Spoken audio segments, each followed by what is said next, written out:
हमारे शौक। हमारी माँ बहनें भी बातें सुन रही होंगी घर में बैठी हुई।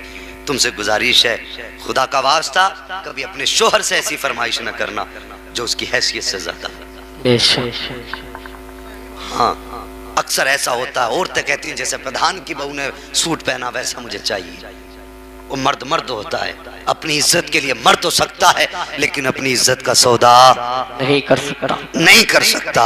अगर आन पे बनाती है, इज्जत पे बनाती है, तो फिर ये जान की भी परवाह नहीं करता है। तुझे खुदा का वास्ता, अगर तेरे शोहर की जो कमाई है हफ्ते की 2000 है, 8000 है, तो अपने शोहर से 10,000 के सूट की फरमाइश ना कर। अपने शोहर की रजा में राजी हो जा। उससे कह दे मेरे सरताज जो तू ला देगा वो मेरी सर आंखों पर है। तू आज शोहर की मर्जी से सस्ता सूट पहन ले, कल कयामत के दिन मुस्तफा अपने हाथों से जन्नत की चादर अता फरमा देंगे। ये तेरी जिम्मेदारी है कि तू शोहर के फैसलों पे राजी रहे। अक्सर ऐसा होता है कि औरतों की फरमाइश पर लोगों के कदम बहक जाया करते हैं, जवानों के कदम बहक जाया करते हैं। नहीं जवान, अभी कुछ दिन पहले लॉकडाउन लगा था, गरीबी आई थी, कुछ लोगों ने प्याज का धंधा शुरू कर दिया, कुछ सूद पे उतर आए, किसी ने हराम बिजनेस शुरू कर दिया। मेरे भाई, अगर मुसीबत आई थी, तुझे हराम की तरफ कदम नहीं बढ़ाना था, तुझे 2 कदम बढ़ा करके अल्लाह के घर में जाना था, सजदा करना था और सिर्फ दुआ सुबह देते और कहना था या अल्लाह पैदा तूने किया है, रोजी भी तू देगा, मेरे मालिक मेरे बच्चे फाके से हैं, बता रोजी कहाँ से आएगी। दुआ सुबह देता, मेरा ईमान कहता है तू घर बाद में आता, रिस्क का इंतजाम तेरे घर पे खुदा क्या बात जरूरी है। सबसे पहले हलाल रोजी, बेशक जी, हलाल रोजी की तरफ आए, हलाल रोजी कमाएं। बस वक्त बहुत ज्यादा नहीं है भाई, इंशाअल्लाह। मगर मेरी बात सुन लें, अगर आपसे खता हो जाए तो माफी मांग लिया करो भाई से। जी, शर्म की बात नहीं है। अगर भाई भाई के आगे झुक जाए, शर्म की बात नहीं है। और मैं उस कौम से आज बात कर रहा हूँ, अल्लाह की कसम तकलीफ होती है। आज गौसे पाक का उर्स कर रहे हैं यहाँ बैठकर। जी, किसका? गौसे पाक का। ये उर्स ही है 11वीं उनका, ये उनकी 11वीं, उनका उर्स ही समझिए, उनका उर्स कर रहे हैं। और बड़ी तकलीफ मुझे हुई, मुझे लोगों ने बताया आज 3 दिन हो गए इस बस्ती में आपने तमाशे वालों को बुलाया। मेरे भाई, मैं दुश्मन नहीं हूँ आपका, मुझे बताइए हुजूर को मुंह दिखाना कि नहीं? जी, बोले जरा, दिखाना है कि नहीं दिखाना? दिखाना है। जब हुजूर को मुंह दिखाना है तो मुझे बताओ कौन ऐसा है जिसके घर में बहन या बेटी या माँ मौजूद ना हो? बेशक हमें कोई है ऐसा? हर कोई ऐसा है जिसके घर में बहन होगी, बहन नहीं होगी तो बेटी होगी, बेटी नहीं होगी तो माँ जरूर होगी। कोई ऐसा नहीं जिसका इन तीनों रिश्तों में किसी से कोई रिश्ता ना मिलता हो। मुझे बता तो सही, अगर नाचने वाली बेगैरत है, तू तो मुस्तफा का गैरतदार उम्मती है, तू तो मुस्तफा का हया वाला उम्मती है। आज तुम किसी की बेटी को स्टेज पे बैठा के नचाओगे तो याद रखना उस वक्त तक मौत नहीं आएगी जब तक तेरी बेटी गैर महरम के सामने नाच नहीं लेगी। जी, ये याद रखना। आज तुम किसी की बेटी को अगर अपनी निगाहों के सामने रखकर उसके हुस्न का तमाशा देखोगे तो तुम उस वक्त तक नहीं मर सकते जब तक दुनिया तुम्हारी बेटी के हुस्न का तमाशा ना देख लेगी। अगर तुम्हारे जिगर में ये ताकत हो कि दुनिया तुम्हारी बेटी का तमाशा देखे और तुम बर्दाश्त कर सको तो शौक से बर्दाश्त करना, फिर तुम्हारी मर्जी है। अगर बर्दाश्त नहीं कर सकते तो तुम्हें खुदा का वास्ता, तुम्हें तो मुस्तफा ने अपना आशिक बनाया था, तुम्हें तो कलमे की तौफीक दी थी, कलमे की दौलत दी थी, हया का जेवर दिया था और तेरी नजर तो इतनी बाहया थी। आज बेटियों का नाच देखने वालों, स्टेज पे बैठा करके इनकी आवाजों की लज्जतें लेने वालों, मुकाबले के नाम पर इस्लाम की धज्जियां उड़ाने वालों, मुझे बताओ तो सही, मर के कब्र में जाओगे तो किसका चेहरा देखोगे? हश्र में आओगे तो हौज़े कौसर किससे मांगोगे? पुल सिरात पे गुजरोगे तो रब्बे सल्लिम की सदाएं किसके लिए होंगी? याद रखना, अगर मुस्तफा रूठ गए तो कब्र भी मुश्किल होगी, हश्र भी मुश्किल होगा। अगर उन्हें मनाना चाहते हो तो इन तूफानों से तौबा कर लो और मुस्तफा के कदमों को पकड़ो और आज कह दो मैं मुजरिम हुआ का, मुझे साथ ले लो कि रास्ते में कह जा बजा था। नारे तकबीर, नारे रिसालत, बस मसलके आला हजरत शाने गौसे आज़म नारे तकबीर। वाह बहुत खूब। मुझे बता तो सही, मैं क्या कहूं? मुझे सच्ची बात बता, तुम्हारे गांव में कितने आईपीएस अधिकारी हैं? मुझे बताइए, कितने आईएएस अधिकारी हैं? बताइए, कितने इंजीनियर हैं?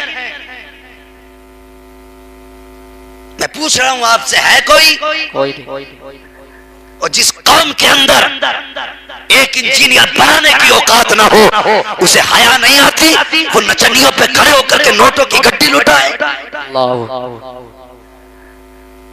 किस चीज पे इतरा रहे हो? आज तेरी मेरी औकात ये है, अगर हवलदार आ जाता है तो हमारे पसीने छूट जाते हैं, अगर दरोगा आ जाए तो पेशाब निकल जाता है, अगर ऐसो आ जाए तो हार्ट अटैक हो जाता है। ये औकात क्यों बनी?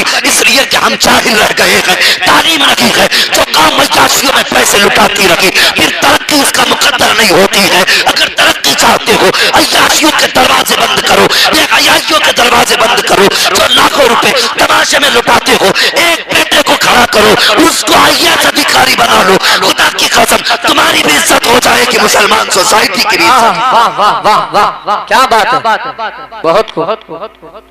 कभी सोचा इस तरक्की के बारे में? कभी नहीं। हमें मेला याद रहता है कि कितने दिन रह गए मेले के, अब किसे बुलाना है नाचने के लिए। वो भाई कभी ये भी देख लिया करो कि किसका बच्चा पढ़ रहा है नहीं पढ़ रहा है। बेशक। और मैं तो अक्सर ये फिक्र देता हूं, कौम मेरी आगे बढ़े, और आगे बढ़ने के लिए हाथों में अब तोप की जरूरत नहीं, अब बम और बारूद की जरूरत नहीं, अब जंग गोला बारूद की नहीं, अब जंग कलम की रह गई है। जिसके हाथ में कलम होगा वो कौम आगे जाएगा। क्या इन 5 सालों में कुछ अकल नहीं आई? कितने मुसलमान मौत के घाट उतार दिए गए और तुम अब भी तमाशों में डूबे हो? क्या ज़मीर बिल्कुल नहीं जागा? कुछ अपने बारे में हमने नहीं सोचा? हमारी तो कट गई। इन बच्चों का मुस्तकबिल क्या होगा मुझे बताइए? इनकी हिफाजत की कोई गारंटी है? कोई गारंटी हमारे पास नहीं। हम जानबूझ करके अपनी कौम को तबाही में धकेल रहे हैं। मेरे भाई, अल्लाह तौफीक दे, ऐद करो, समझाओ हमारे भाइयों को जो गलत राह पे जा रहे हैं। रोकिए उन्हें, प्यार से रोकिए, गाली देने की जरूरत नहीं। हाथ पकड़ के इतना पूछ, बताओ उम्मती किसका है? वाह वाह वाह, सिर्फ इतना पूछो, उम्मती किसका है? अगर कह दे हुजूर का हूं तो क्या फिर हया कर। नबी ने इसीलिए तो पत्थर नहीं खाए थे कि तू नचनियों को बैठा करके मुकाबला देखे। इसलिए हुजूर ने रातों को रो रो के कयाम नहीं किया था कि तू बैठ करके बेहयाओं का तमाशा देखे। और तेरी जवानी किसी नचनिया के सामने बैठ के गुजारने की नहीं थी। ये जवानी तुझे अल्लाह ने तमाशों के लिए नहीं दी थी। ये जवानी अल्लाह ने तुझे मेलों के लिए नहीं दी थी। ये जवानी अगर तुझे मिली थी तो सजदों में रो करके रब को मनाने के लिए मिली थी। कभी तौफीक हुई? कभी नहीं। मैं रात जहां जलसे में गया तो लोगों ने बताया कि पूरे मोहल्ले वालों ने कोशिश की जलसा मत कराओ। शर्म नहीं आती है? जलसों पे पाबंदियां और कौम नाचे तो कोई हया नहीं। तो यार हुजूर के उम्मती हैं हम, मैदान कयामत होगा। सुनो मेरी बात, सुन रहे हैं ना आप लोग? जी जी जी। हाँ, इनके हारों को मत देखिए, ये हार अपने पास रखें, बस मेरी बात सुन ले, यही बड़ी बात है। और अमल की नियत से सुनना। हो सकता है फिर मेरी जिंदगी में आपसे मुलाकात ना हो, लेकिन इस जिंदगी को मैं आपके सामने ये बातें कह के जाना चाहता हूं ताकि कयामत के दिन अगर पूछा जाए, बता तेरे पड़ोस की कहानी थी, क्या तूने कुछ बोला? तो मैं भी कह दूंगा मालिक एक रात मैं भी समझा के आया था। बेशक बेशक। तुम्हारी मर्जी है, तुम्हें करना क्या है। बस मेरा इतना कहना कि भाई एक बात सुनो, मैदान कयामत होगा। हुजूर फरमाते हैं अव्वलीन व आखिरीन सब खड़े होंगे, सारे लोग एक जगह जमा होंगे। फरमाते हैं ऐसे लोग जमा होंगे, ऐसी जमात होगी, जद्दुल अंबिया अल्लाहु अकबर, हजरत इब्राहिम खलीलुल्लाह, बेटे इस्माइल ज़बीहुल्लाह, बेटे हजरत याकूब अलैहिस्सलाम, वो इब्राहिम जिसकी नस्ल में अल्लाह ने कमो बेश 18,000 अंबिया पैदा फरमाए। सुभान अल्लाह। उनका तज़किरा मेरे हुजूर ने किया। ये उनकी बातें हैं। मुझे बताइए, जब ये उस नबी की बात है जिसकी नस्ल में अल्लाह ने 18,000 अंबिया पैदा किए, तो तेरी मेरी औकात क्या है? सोचो जरा, हमारी तुम्हारी औकात क्या है? सुनो और मुझे बताइए, गौर से सुनना। हुजूर फरमाते हैं क़यामत का दिन होगा और फरिश्ते दोज़ख को खींच के लाएंगे मैदान हश्र में, खींच के लाएंगे। हुजूर फरमाते हैं जहन्नम ऐसी चीख मारेगी कि जितने खड़े होंगे सबके सब बेहोश होकर जमीन पे गिर जाएंगे। अल्लाहु अकबर। क्या सोचा उस दोज़ख के बारे में? कभी देखा जाएगा। कब देखेगा? जब कब्र में गुर्ज फिरेंगे तब देखेगा, जब हड्डियां जवाब दे जाएंगी तब देखेगा, जब वुजू की ताकत ना होगी तब देखेगा, जब अल्लाह को मनाने की औकात नहीं रह जाएगी तब देखेगा। आज ले उनकी पना, आज मदद मांग उनसे, कल न मानेंगे क़यामत में अगर माने। क्या बात है, वाह वाह वाह। 18,000 नबियों के जो दादा हैं, वालिद हैं, उनके बारे में फरमाया वो भी बेहोश होकर जमीन पे गिर जाएंगे, पूरे अहले महशर गिरेंगे दोज़ख की एक चीख से। अल्लाह अकबर। फिर फरमाया गया मैदान क़यामत का मंजर अजीब होगा, जब अमल तोले जा चुके होंगे, कुछ लोगों का जन्नत का फैसला, किसी का दोज़ख का फैसला। फरमाया गया एक दोज़खी इंसान को फरिश्ते दोज़ख की तरफ लेके जा रहे होंगे, तो फरिश्ते देख करके जो वहां पे खड़े होंगे उसे देख के रोना शुरू कर देंगे। फरिश्ते रोएंगे तो वो दोज़ख में जाने वाला कहेगा कि दोज़ख में मैं जा रहा हूं, तुम क्यों रो रहे हो?